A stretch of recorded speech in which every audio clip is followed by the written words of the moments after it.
You jumped the bandwagon. You're all like, oh, I'm against the globalist elite, blah, blah, blah. It's not very convincing, to be honest. Why don't you go yourself, you tiny brain, and I hope this gets picked up, because you're a moron. I tried to give you a hearing, but you were too annoying for me. You can't handle the criticism, can you?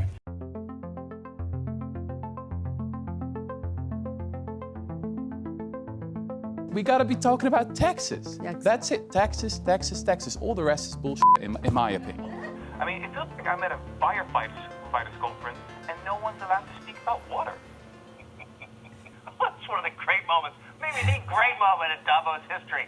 Rutger Bregman is the author of Utopia for Realists, and he joins us now. Mr. Bregman, I can't stop laughing just listening to that. And part of it makes me wonder, are you the first person ever to note that people are flying private to talk about global warming and that none of them mention tax avoidance? Has anyone ever said that before at Davos that you know of? Oh, I'm not sure. I'm not an expert on Davos history, but it is a bit hypocritical, isn't it? Yes, it is. And others have noted that. We've noted it on this show. We've just never gone to Davos and said it out loud as you did. So if I was wearing a hat, I would take it off to you. What response did you get? Well, I mean, they were not very happy with me, but I'm just I think, a random Dutch historian who's basically saying whatever around the globe is thinking. You know, the vast majority of Americans, for years and years now, according to the polls, including Fox News viewers and including Republicans, are in favor of higher taxes on the rich. You know, higher inheritance taxes, higher top marginal tax rates, higher wealth taxes. It's all really mainstream. But no one's saying that at Davos, just as no one's saying it on Fox News, right? And I think the explanation for that is quite simple, is that most of the people in Davos, but also here on this channel, have been bought by the billionaire class. You know, you're not meant to say these things. So I just went there and I thought, you know what, I'm just going to say it, just as I'm saying it right here on this channel. Well, what was interesting, I thought, about what you said was you noted something. I mean, many people have called for higher taxes, but very few Well, have not on this noted channel, is it? I mean, almost all of the pundits on this channels for years have been against higher taxes, right? Even though the vast majority of Americans is in favor of it. I mean, I don't know. It would be interesting to know how many hours of Fox you've watched, but I'm interested in what you said about tax avoidance. So, Yeah. I mean, just because someone faces a specific tax rate does not mean that person pays that tax rate at all. I don't think Netflix, for example, paid any taxes last year at all. So what would you do specifically to make certain that this class of people pays what they're supposed to pay? Well, it's about multiple things. So we should really crack down on tax paradises and on tax avoidance. That's a major issue.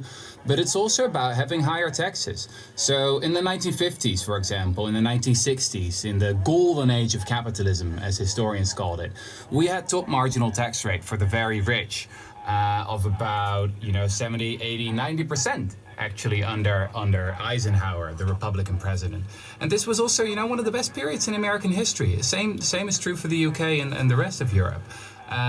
So as a historian, for me, it's all not, it's really not rocket science. We should just go back to simple and straightforward solutions from the past.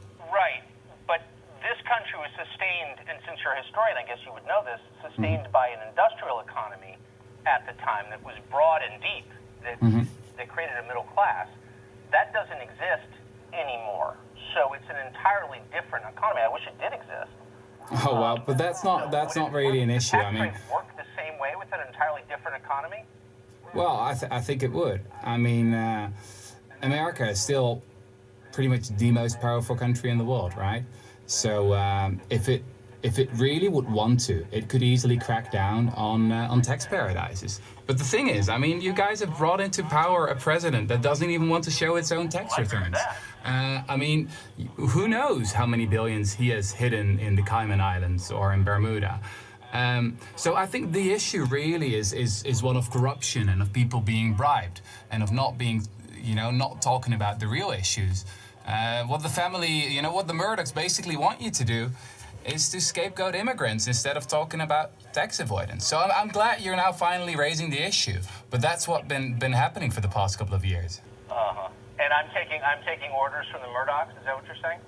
No, I mean it doesn't work that directly. But I mean, you've been part of the Cato Institute, right? You've been a senior fellow there for years. You've been taking their dirty money. They're funded by cock billionaires, you know. Wait, why don't you tell me how it does work? Well, it works by you taking their dirty money. It's as easy as that. I mean, you are a millionaire funded by billionaires. That's what you are. And I'm glad you now finally jumped the bandwagon, you know, of people like Bernie Sanders and AOC. But you're not part of the solution, Mr. Carlson. You're part of the problem, actually. AOC, wait, but can I just say, and It's true, right? It's true, right? That all the anchors on Fox, they're all millionaires. How is this possible? Well, it's very easy. You're just not talking about certain things. Fox doesn't even play where you are. It doesn't play where you are. Well, have you heard of the internet? I can watch things whatever I want, you know? I have, actually. I can't say I'm a great fan of your show, but I do my homework when you invite me on your show. So, I mean, you're probably not going to air this, but I went to Davos to speak truth to power, and I'm doing exactly the same thing right now. You might not like it, but you're a millionaire funded by billionaires, and that's the reason why you're not talking about these issues. But I am talking about these issues. Yeah, only now. Come on, you jumped the bandwagon. You're all like, oh, I'm against the globalist elite, blah, blah, blah.